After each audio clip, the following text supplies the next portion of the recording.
WhatsApp, welcome back to Gravity Circle. और chemical kinetics finish खत्म हो चुका है और अब मैं और तुम लोगों को और रिवीजन कराऊंगा। और मेरे प्यारे गुलजारी लालो, आ जाओ और रिवीजन कर लेते हैं फटाफट से केमिकल काइनेटिक्स का। तो चलो गाइस, केमिकल काइनेटिक्स की बात फटाफट कर लेते हैं, इसका रिवीजन कर लेते हैं। एक बार मैं आप लोगों के साथ फटाफट सारी बातें डिस्कस करूंगा। What is chemical kinetics? Chemical kinetics का मतलब होता है किसी भी केमिकल रिएक्शन के रेट की स्टडी करे जाने वाले साइंस की फील्ड को, केमिस्ट्री की फील्ड को केमिकल काइनेटिक्स बोलते हैं। केमिकल काइनेटिक्स में आप लोग केमिकल रिएक्शन की रेट, उसकी स्पीड के बारे में पढ़ोगे। दूसरी बात, केमिकल काइनेटिक्स में जो केमिकल रिएक्शन का रेट होता है वो हम लोगों ने कितनी चीजों से अफेक्ट होता हुआ देखा।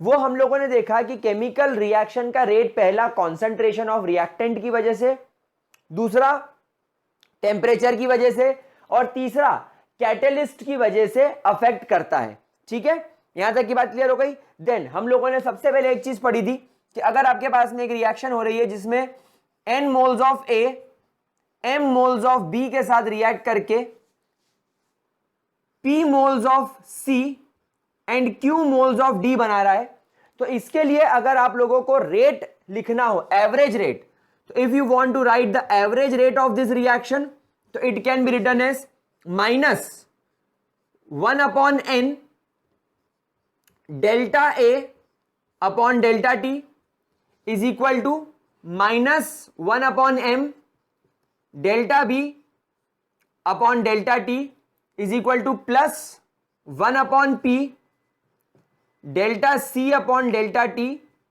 And +1/Q delta D upon delta T। तो ये आपका एवरेज रेट हो जाएगा।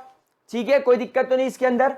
अगर आपको इंस्टेंटेनियस रेट लिखना हो, इंस्टेंटेनियस रेट लिखना हो, तो instantaneous rate can be written as -1/n dA upon dt is equal to -1/m dB upon dt, then +1/P dC upon dt is equal to +1/Q dd upon dt। अब average rate का मतलब क्या होता है? It is the change in concentration of reactant और product with time. Average rate को कैसे define करेंगे? It is nothing but the change in concentration of reactant और प्रोडक्ट विद टाइम। कैसे? अगर मैंने यहां पर डेल्टा ए लिखा हुआ है, तो what does this delta A means? इस डेल्टा ए का मतलब क्या है? That is concentration of A, concentration of A initially minus concentration of A finally upon time 1, यानी time initial minus time final. क्या बात समझ में आ रही है आप लोगों को? रिएक्टेंट के अंदर माइनस साइन आने का क्या मतलब है? रिएक्टेंट लगातार कम हो रहा है, यानी रिएक्टेंट के अंदर जो ए इनिशियल है वो वो कम होगा ए फाइनल के मुकाबले। समझ में आ रही बात बेटा आप लोगों को? क्या इसके अंदर, सॉरी मैंने उल्टा लिख दिया, आई एम सॉरी। तो डेल्टा ए का मतलब क्या है? A final minus A initial upon time final minus time initial, यानी कि final concentration of A at time TF। For example, अगर आपके पास में केमिकल रिएक्शन हो रही है जिसमें A प्लस B कंबाइन होकर C बना रहा है, तो जब टाइम 0 था तो इसका कॉन्सेंट्रेशन 10 माना, जब टाइम 5 मिनट हो गया तो इसका कॉन्सेंट्रेशन 2 माना। तो 2 फाइनल हो गया, 2 माइनस 10 क्योंकि इनिशियल 10 है, अपॉन टाइम कितना लगा? टाइम फाइनल क्या है? 5 मिनट्स, टाइम इनिशियल क्या था? 0 मिनट्स, तो -8/5। इस तरीके से आप लोगों को निकालना होती है। ठीक है, तो that is your average concentration. So reactant के अंदर माइनस साइन क्यों लगता है? क्योंकि इसका कॉन्सेंट्रेशन कम हो रहा है, कॉन्सेंट्रेशन कम हो रहा है। प्रोडक्ट में प्लस साइन क्यों लगता है? क्योंकि इसका कॉन्सेंट्रेशन बढ़ता है। क्या यहां तक किसी भी तरीके की कोई भी परेशानी? आई थिंक ये सारी चीज क्लियर है, कोई परेशानी नहीं होनी चाहिए। देन अगर हम लोग आगे बढ़े तो हम लोगों ने पढ़ा था रेट लॉ, हम लोगों ने पढ़ा था rate law and law of mass action, rate law and law of mass action. सारे बच्चे इस बात का ध्यान रखेंगे कि लॉ ऑफ मास एक्शन एक थ्योरेटिकल कॉन्सेप्ट है और रेट लॉ एक एक्सपेरिमेंटल कॉन्सेप्ट है। लॉ ऑफ मास एक्शन और रेट लॉ एक जैसे हो सकते हैं सिर्फ कब? When the reaction is single step. जब रिएक्शन एलिमेंटरी होगी, जब रिएक्शन एलिमेंटरी होगी या जब रिएक्शन सिंगल स्टेप होगी, तब rate law and law of mass action, तब rate law and law of mass action एक जैसे होंगे, सेम होंगे। लेकिन अगर रिएक्शन मल्टीपल स्टेप हो गई तब लॉ ऑफ मास एक्शन वहां पर काम नहीं कर पाएगा। That is they are not same, they are not same in complex reaction. Complex यानी कि जो कॉम्प्लेक्स रिएक्शन होगी, जो मल्टीपल स्टेप में रिएक्शंस होगी, उसके अंदर ये सेम नहीं होगा। क्या ये बात आप लोगों को समझ में आ गई? क्या इसके अंदर किसी भी तरीके का कोई डाउट? तो लेट्स से ऊपर का रब करेंगे, तो लेट्स से ऊपर का रब करके लिखेंगे। अगर आपके पास में केमिकल रिएक्शन हो रही है x मोल्स ऑफ A, या चलो A मोल्स ऑफ A लिखते हैं, A moles of A B moles of B के साथ रिएक्ट करके क्या बना रहा है?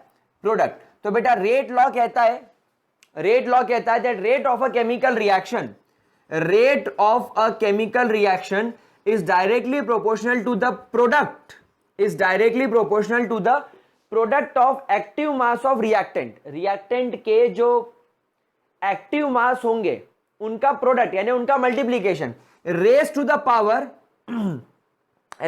Power their exponents, raise to the power their exponents. अब यहां पर एक बात ध्यान रखिएगा, लॉ ऑफ मास एक्शन में जो एक्सपोनेंट्स होते हैं वो स्टोइशियोमेट्री कोएफिशिएंट होते हैं। तो यहां पर हम लोग बात करेंगे कि अगर आप यहां पर लॉ ऑफ मास एक्शन देखो, तो लॉ ऑफ मास एक्शन कहता है कि ये जो x है ये a के बराबर होना चाहिए और ये जो y है ये b के बराबर होना चाहिए। लेकिन ये कब पॉसिबल होगा? जब रिएक्शन आपकी कैसी हो? सिंगल स्टेप हो। तो अगर ये रिएक्शन सिंगल स्टेप है, अगर ये रिएक्शन सिंगल स्टेप है, तो नो डाउट आपका rate of reaction will be directly proportional to a to the power a and b to the power b। कब? जब रिएक्शन सिंगल स्टेप हो। लेकिन अगर रिएक्शन कॉम्प्लेक्स निकली, तो कॉम्प्लेक्स रिएक्शन के अंदर रेट ऑफ रिएक्शन कभी भी स्टोइशियोमेट्रिक कोएफिशिएंट के बराबर नहीं होगा। वहां पर a x होगा और b y होगा, और यहां पर x can not be equal to a and y can not be equal to b। यहां पर यह बात ध्यान रखेंगे कब? जब रिएक्शन कॉम्प्लेक्स होगी। तो रेट लॉ और लॉ ऑफ मास एक्शन एक ही है, यही है रेट लॉ, यही है लॉ ऑफ मास एक्शन। लेकिन लॉ ऑफ मास एक्शन में वो बोलता है कि जो स्टोइशियोमेट्रिक कोएफिशिएंट यानी जो मोल्स है वही पावर में लिखो। लेकिन रेट लॉ बोलता है कि ऐसा हर बार पॉसिबल नहीं है, क्योंकि रेट लॉ एक्सपेरिमेंटली किया गया है, रेट लॉ एक्सपेरिमेंटल है और ये थ्योरेटिकल है। तो बेटा थ्योरेटिकल तो हर चीज के लिए अप्लाई किया जा सकता है, लेकिन एक्सपेरिमेंट नहीं। तो एक्सपेरिमेंटल होने की वजह से एक्स वाई हम अलग से लिखते हैं, और क्योंकि हम केमिकल काइनेटिक्स पढ़ रहे हैं इसलिए हम लोग हमेशा रेट लॉ को फॉलो करेंगे। हम लोग अगर एक्सपोनेंट एक्स और एक्सपोनेंट वाई ए बी के बराबर होते हैं तो हमें कोई प्रॉब्लम नहीं, हम पावर में लगा देंगे। अगर कुछ और होगा तो वो भी हम लोग लगा देंगे। क्या ये बात समझ में आ रही है? क्या यहां तक किसी भी तरीके की कोई प्रॉब्लम? ठीक है, चलिए वेरी गुड। तो अब अगर आप यहां से ये प्रोपोर्शनलिटी कांस्टेंट हटाएं तो rate of reaction will become equal to K a to the power x b to the power y। k is your rate constant. k क्या है? Rate constant. x क्या है? Order of reaction with respect to a and y क्या है? Order of reaction with respect to b। तो ये हो जाएगी आपकी rate law equation. This is your rate law equation. Rate law equation से हमारे लिए एक और बहुत इंपॉर्टेंट टर्म आती है, ऑर्डर ऑफ रिएक्शन। कुछ लोग इसको ओवरऑल ऑर्डर ऑफ रिएक्शन भी बोलते हैं, and that is equal to the sum of exponents. ये जो आपने एक्सपोनेंट लिए हैं इसका सम। प्यारे बच्चों ध्यान रखना, एक्सपोनेंट का सम अगर सिंगल स्टेप रिएक्शन है तो पावर में एक्सपोनेंट यानी x की जगह आप a लिख सकते हो, y की जगह आप b लिख सकते हो, तो a प्लस b हो जाएगा। लेकिन अगर मल्टीपल स्टेप रिएक्शन है तो फिर मल्टीपल स्टेप में x a के बराबर नहीं होगा, y b के बराबर नहीं होगा, तो आपको एक्सपेरिमेंटली निकालना पड़ेगा कि x क्या और y क्या, और उसका आप लोगों को सम करना पड़ेगा। और यहां पर आप एक चीज और ध्यान रखेंगे, that we cannot find order simply, आप सिंपली ऑर्डर नहीं निकाल सकते by observing the balanced chemical reaction. मतलब अगर आपके पास में बैलेंस्ड रिएक्शन लिखी है तो इसका मतलब ये नहीं है कि आप डायरेक्टली उसको देखकर बता दो। फॉर एग्जांपल, अगर आपके पास में बैलेंस्ड रिएक्शन लिखी है H2Cl2 से 2HCl बन रहा है, तो आप यहां पर देखकर रेट ऐसा थोड़ी लिख सकते हो, रेट के H2 की पावर 1 एंड Cl2 की पावर 1, तो 1 + 1, तो इसका ऑर्डर क्या हो गया, ऑर्डर हो गया 1 + 1 = 2। ये गलत है।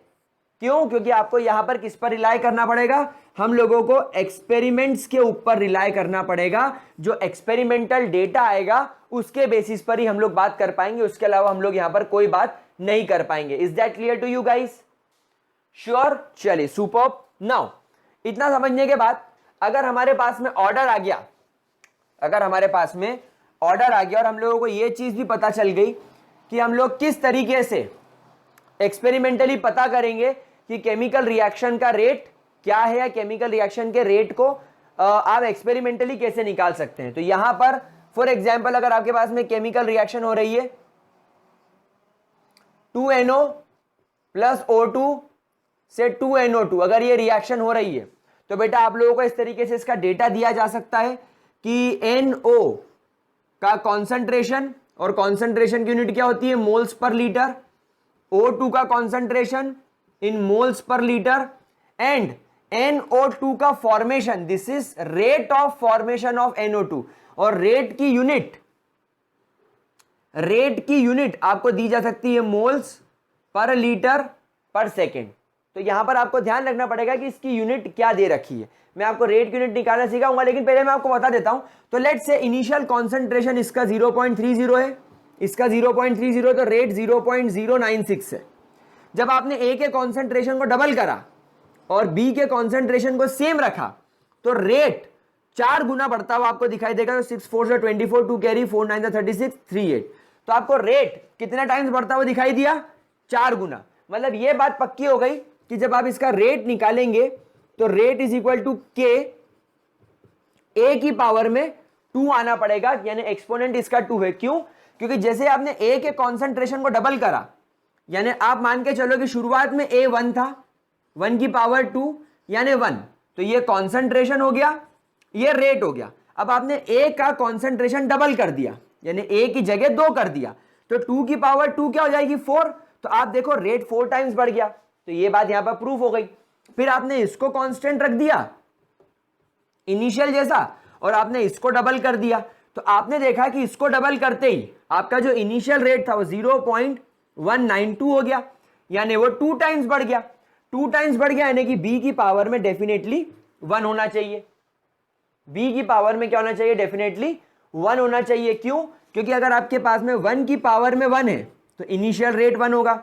फिर जब आप 1 को 2 कर देंगे, यानी जब आप कॉन्सेंट्रेशन को डबल कर देंगे, तो इसकी पावर में 1 होने की वजह से ये 2 ही रहेगा, तो कितने टाइम्स बढ़ेगा, 2 टाइम्स। तो ये बात प्रूफ हो गई। तो इस तरीके से आप लोगों को एक्सपेरिमेंटल डेटा का इस्तेमाल करके रेट निकालने को दिया जा सकता है, और जब आपको ये मिल जाएगा तो आप बड़े आराम से ऑर्डर निकाल सकेंगे, दैट इज 2 + 1 दैट इज 3। तो इस केमिकल रिएक्शन का ऑर्डर क्या हो जाएगा, 3rd ऑर्डर रिएक्शन। क्या बात समझ में आ गई मेरे प्यारे बच्चों को?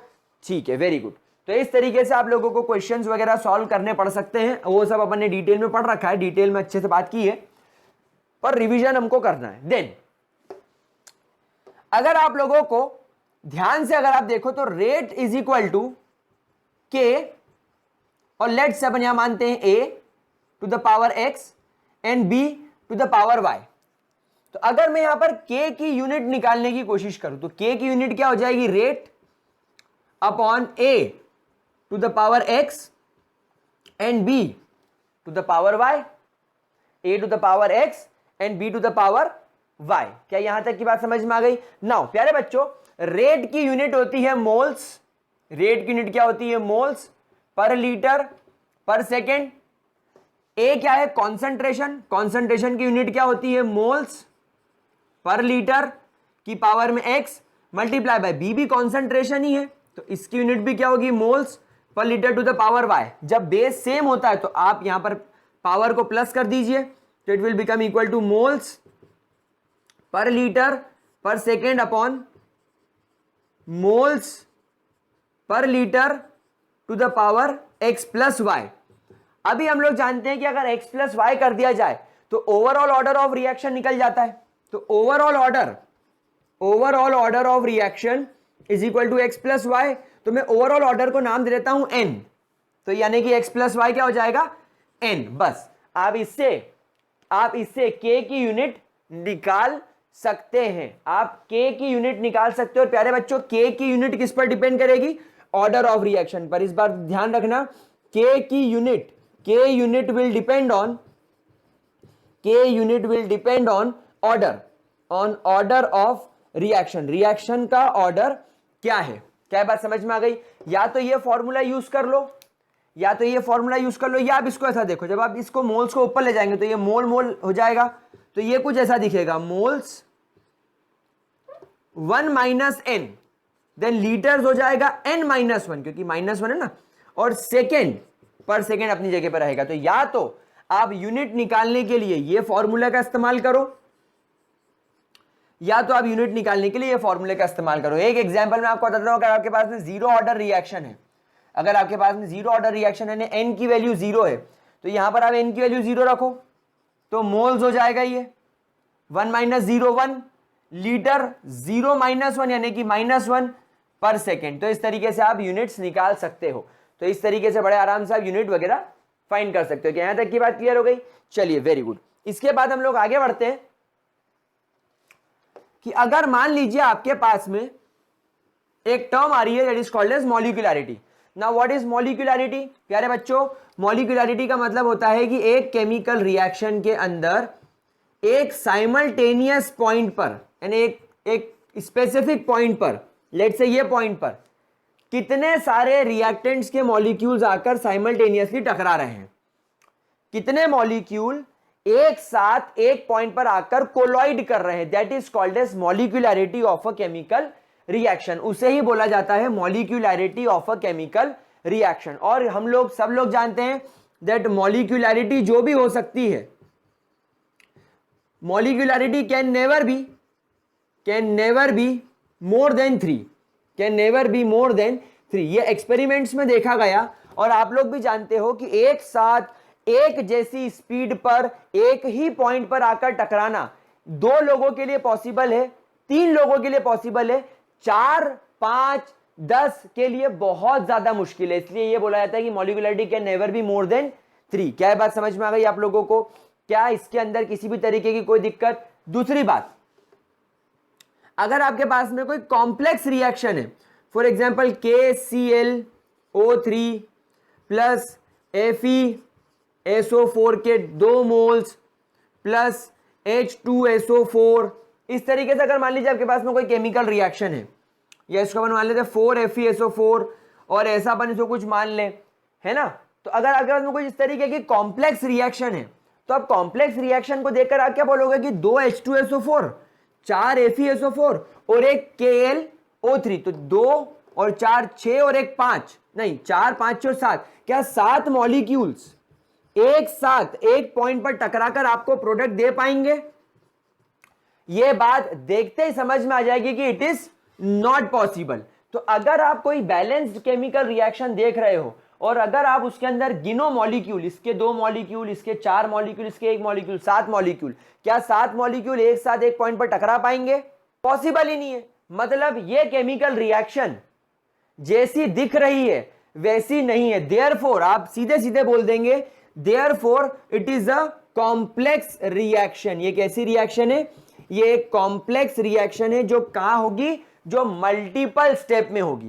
तो हमेशा ध्यान रखना, कॉम्प्लेक्स रिएक्शन के लिए मॉलिक्यूलैरिटी का कोई काम नहीं है। मॉलिक्यूलैरिटी हैज नथिंग टू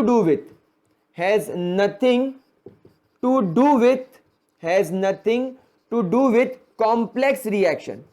हाँ, जब आप कॉम्प्लेक्स रिएक्शन को जो कि ये कॉम्प्लेक्स रिएक्शन मतलब मल्टीपल स्टेप में रिएक्शन होती है, तो हर स्टेप के लिए मॉलिक्यूलरिटी निकाल सकते हैं। कैसे? फॉर एग्जांपल अगर 3A प्लस 2B कंबाइन होकर एक प्रोडक्ट P बना रहे हैं, तो ये मल्टीपल स्टेप रिएक्शन दिख रही है, क्योंकि 3 और 2 5 मॉलिक्यूल एक साथ एक पॉइंट पर टकरा नहीं सकते, तो मॉलिक्यूलरिटी 5 तो हो नहीं सकती, मतलब ये मल्टीपल स्टेप की रिएक्शन है।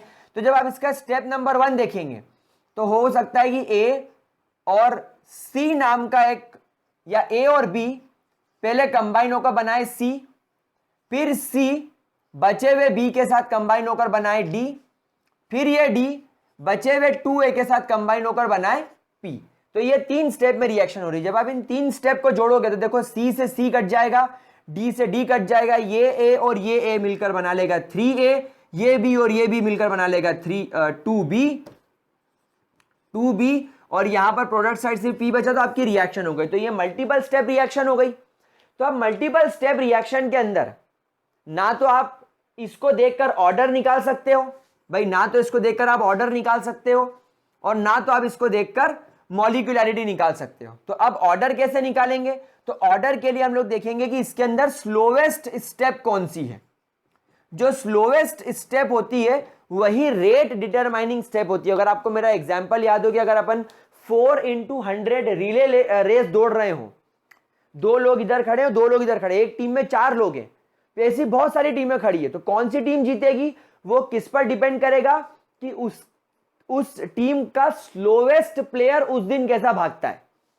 भाई मैं तो बहुत तेज भाग के अपने पॉइंट पर पहुंच जाऊंगा, दूसरा भी भाग के अपने पॉइंट पर पहुंच जाएगा, तीसरा भी भाग के अपने पॉइंट पर पहुंच जाएगा, लेकिन वो जो चौथा है जो धीरे धीरे भागता है, हमारी जीत तो उस पर निर्भर करती है ना। भाई मैं तो पूरी ताकत लगा के पहुंच जाऊंगा, लेकिन अगर वो नहीं जीत पाया, वो नहीं पहुंच पाया टाइम पर, तो हम हारेंगे ही ना। समझ में आ रही बात आप लोगों को? फॉर एग्जाम्पल 2 लोग रनिंग कर रहे हैं क्रिकेट में, तो जैसे MS धोनी ने बॉल को कट करी और 1 रन लेने के लिए दौड़ा, तो वो तो दौड़ जाएगा।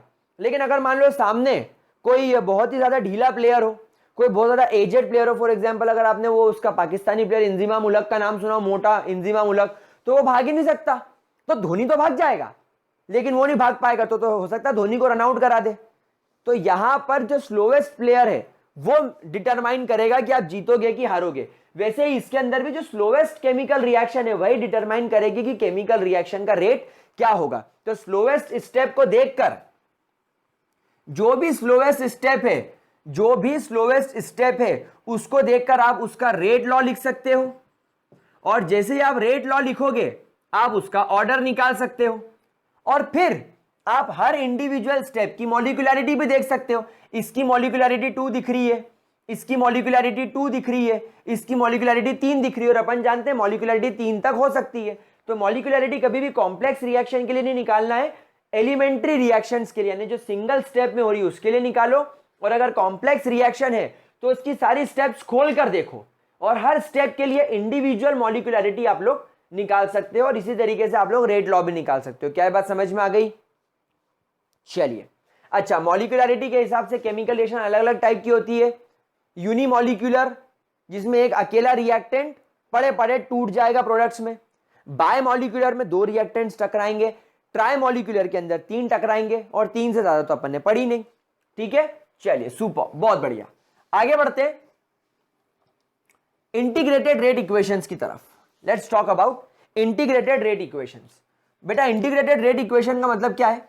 अगर आपके पास में 0 ऑर्डर रिएक्शन है, तो 0 ऑर्डर रिएक्शन का आप एक इंटीग्रेटेड रेट इक्वेशन निकाल लो। कब तक आप वो delta A upon delta T, delta B upon delta T से कब तक वैल्यूज निकालोगे? तो 0 ऑर्डर रिएक्शन में अपन एक इंटीग्रेटेड रेट इक्वेशन बना लेते हैं। हम लोग क्या करेंगे, एक प्रॉपर एक स्पेसिफिक इंटीग्रेटेड रेट इक्वेशन निकाल लेंगे, और उसी के बेसिस पर हम लोग क्या करेंगे, अपने सारे काम करेंगे। तो हम लोगों ने क्या करा है, 0 ऑर्डर रिएक्शन निकाल ली। 0 ऑर्डर रिएक्शन का मतलब क्या होता है? फॉर एग्जाम्पल आपके पास में A से प्रोडक्ट बन रहा है, तो जब आप इसका रेट लिखेंगे तो 0 ऑर्डर का मतलब है केमिकल रिएक्शन में जो रिएक्टेंट है उसके ऊपर केमिकल रिएक्शन का रेट बिल्कुल भी, आई रिपीट, डिपेंड नहीं कर रहा है। तो A की पावर 0 यानी 1, तो rate will be equal to rate constant. Chemical reaction का यहां पर जो रेट होगा वो किसके बराबर हो जाएगा? किसके बराबर हो जाएगा, वो बराबर हो जाएगा आपके के। ठीक है, अच्छा अब मैं इसकी फाइनली इंटीग्रेटेड रेट इक्वेशन लिख देता हूं, that is K is equal to A naught minus A upon T, where A naught is the initial concentration of the reactant minus A that is final concentration of the reactant, या ऐसा बोलना चाहिए remaining concentration. आप इसको हमेशा ध्यान रखिएगा, यहां पर बच्चे गड़बड़ करते हैं, ये रिमेनिंग कॉन्सेंट्रेशन है बच्चों, मतलब केमिकल रिएक्शन कितनी खत्म हो गई। फॉर एग्जांपल 80% रिएक्शन खत्म हो गई तो 80% रिएक्टेंट खत्म हो गया, तो बचा कितना 20%, तो यहां पर 20 आएगा। And T is the time taken, time taken इतना रिएक्शन कंप्लीट होने में, इनिशियल से इतना आने में जो टाइम लगा वो आ जाएगा।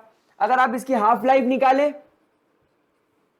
तो half life will be A naught यानी initial concentration upon 2K। Half life का मतलब क्या होता है, एक ऐसा टाइम जिस पर केमिकल रिएक्शन क्या हो गई हो, आधी खत्म हो गई हो। ये दोनों फॉर्मूले बहुत जरूरी हैं, इन्हीं फॉर्मूलेस पर आपकी जिंदगी डिपेंडेंट है। फर्स्ट ऑर्डर रिएक्शन, इसके बाद हमारे पास में कौन सी रिएक्शन आती है, फर्स्ट ऑर्डर रिएक्शन, जिसके बारे में हमको स्टडी करना है। फर्स्ट ऑर्डर रिएक्शन का मतलब होता है ये ऐसी केमिकल रिएक्शन होती है जिसका रेट उसके एक रिएक्टेंट के ऊपर तो मिनिमम डिपेंड करे। तो रेट यहां पर आप कैसे लिखेंगे, Ka to the power 1। क्या ये बात मेरे प्यारे बच्चों को समझ में आ रही है। तो जैसे यहां पर रेट सिर्फ रेट कांस्टेंट पर डिपेंड कर रहा था, यहां पर रेट कांस्टेंट के साथ साथ प्रोडक्ट के कॉन्सेंट्रेशन पर भी डिपेंड कर रहा है। तो जब आप इसमें K की वैल्यू निकालेंगे तो इसकी जो फॉर्मूला आपको स्पेसिफिकली याद करना है वो मैं यहां पर लिख रहा हूं, T2 माइनस T1।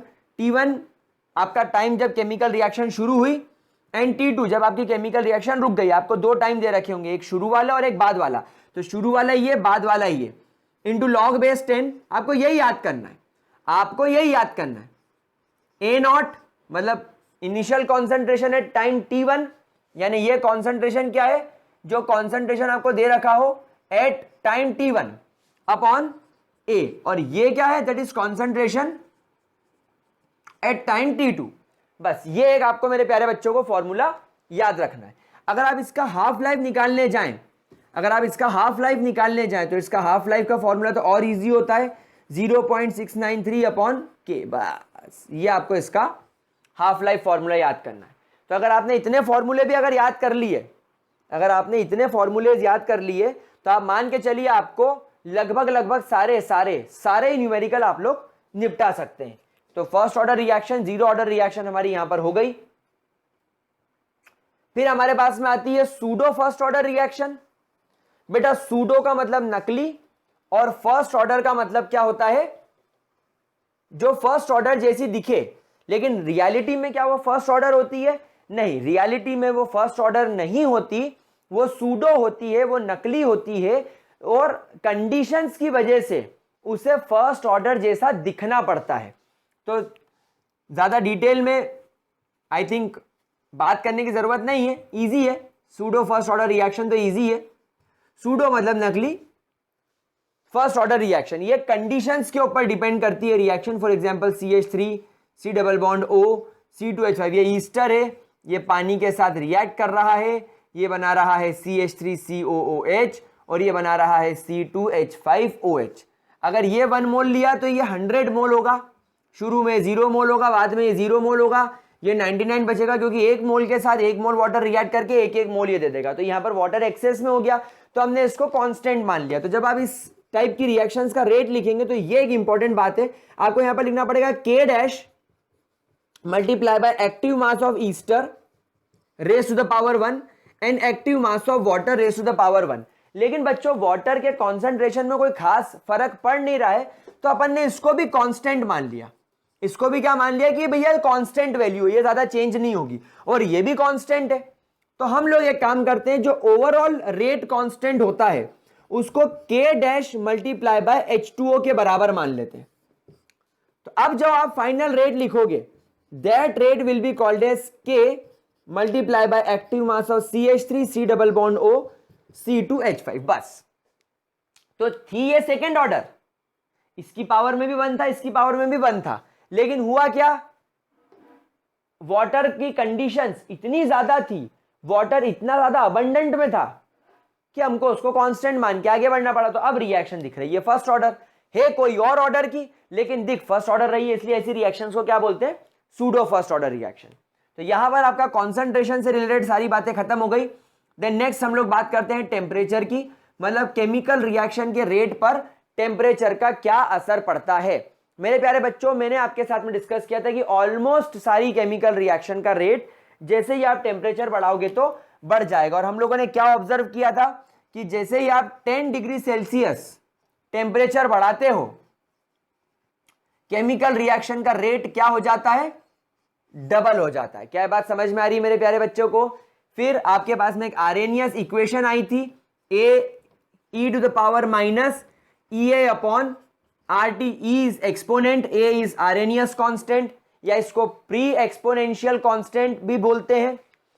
ई ए आपकी एक्टिवेशन एनर्जी है, आर आपका यूनिवर्सल गैस कांस्टेंट है, टी आपका टेम्परेचर एंड के आपका रेट है। हम लोगों ने जब इसका ग्राफ बनाकर देखा था तो ग्राफ आपको potential energy versus reaction coordinates के बीच में कुछ इस तरीके का ग्राफ मिला था, जिसको पढ़ने का हमने देखा था कि ये रिएक्टेंट है, ये प्रोडक्ट है, this is the product of, this is the energy of product, this is the energy of reactant. तो इन दोनों की एनर्जी के बीच में जो डिफरेंस है उसको डेल्टा ई बोला जाता है। ये पॉइंट आपका थ्रेशोल्ड पॉइंट है। थ्रेशोल्ड पॉइंट का मतलब होता है इस पॉइंट पर क्या बन जाएगा, आपके इंटरमीडिएट्स बन जाएंगे, और इंटरमीडिएट बनने के बाद यहां से यहां तक आपको आराम से प्रोडक्ट बनते हुए दिखाई देंगे। रिएक्टेंट के पास जो एनर्जी है, यहां से थ्रेशोल्ड पॉइंट तक एनर्जी के लिए जो आप पहुंचने के लिए आप जो एनर्जी देते हो उसको बोलते हैं एक्टिवेशन एनर्जी।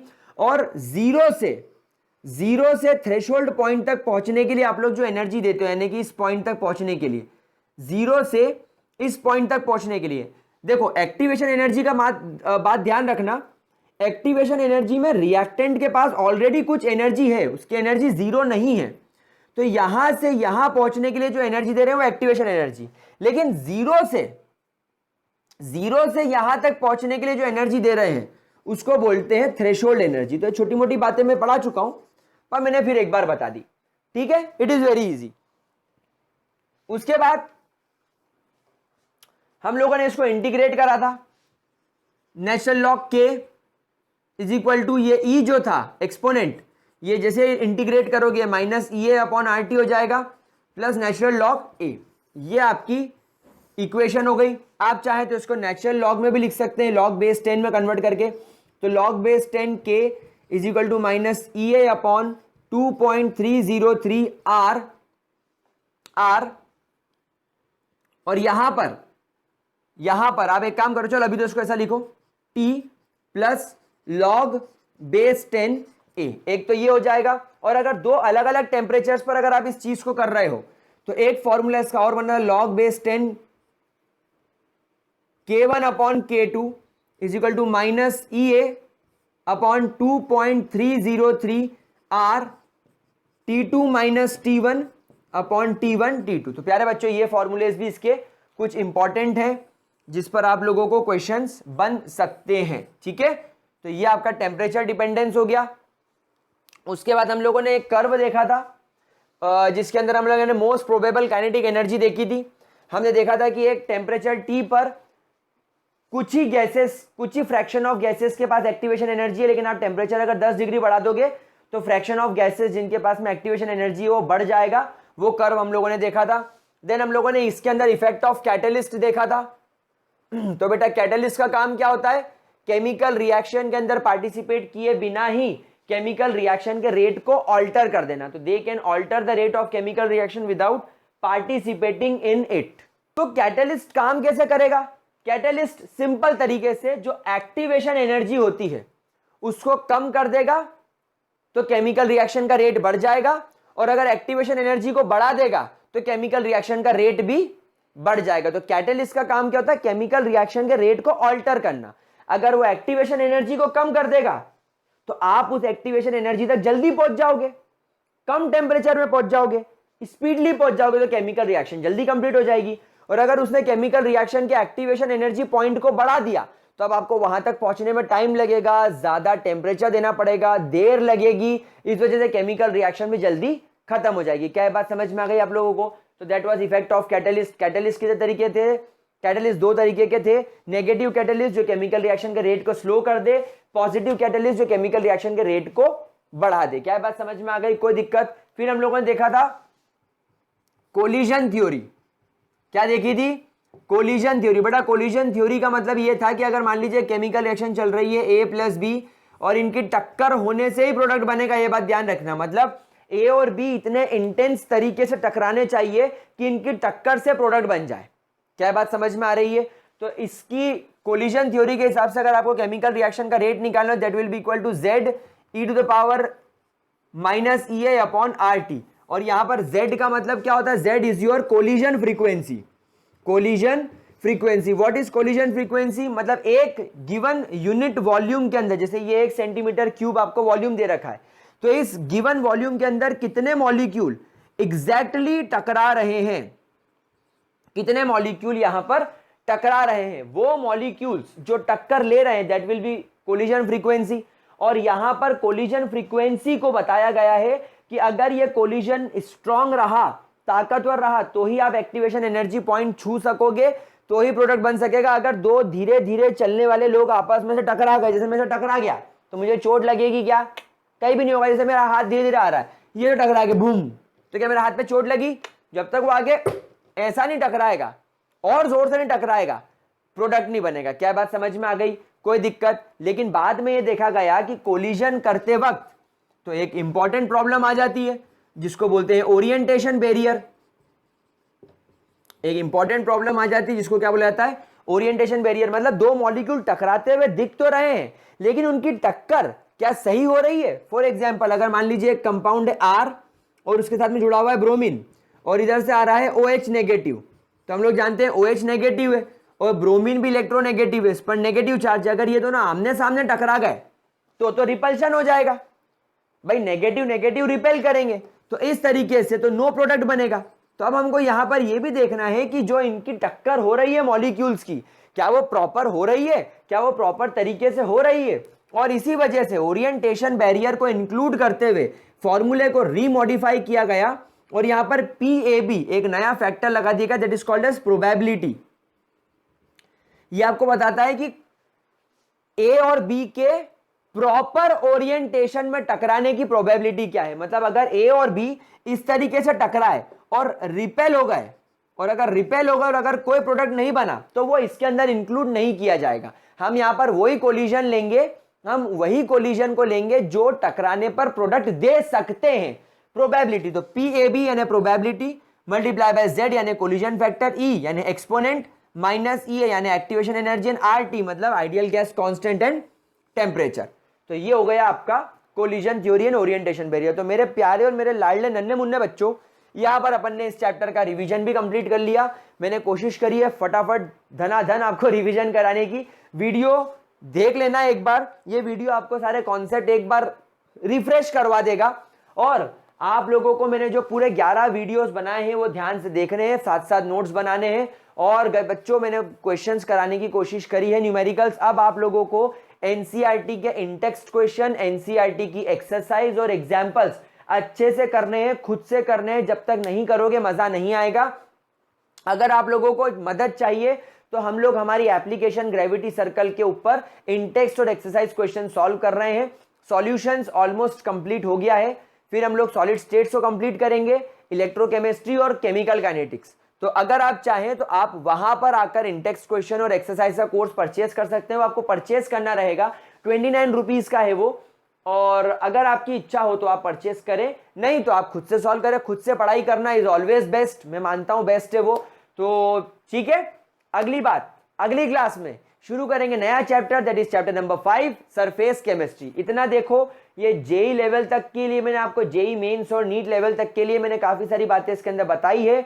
ग्राफ वगैरह पूरे चैप्टर के अंदर पढ़ाए हैं, अच्छे से पढ़ो, क्वेश्चन लगाओ, प्रैक्टिस करो, बहुत मजा आएगा। बहुत इजी चैप्टर है। तो अगली बात अगली क्लास में नया चैप्टर सरफेस केमिस्ट्री। वीडियो पसंद आया तो लाइक करना, ग्रेविटी सर्कल को सब्सक्राइब करो, दोस्तों के साथ शेयर करो। आप जितने तरीके से शेयर करोगे उतना मैं मोटिवेट होऊंगा और उतना ज्यादा बेहतरीन वीडियोस बनाता रहूंगा। That's all for today, bye bye guys, have a great day.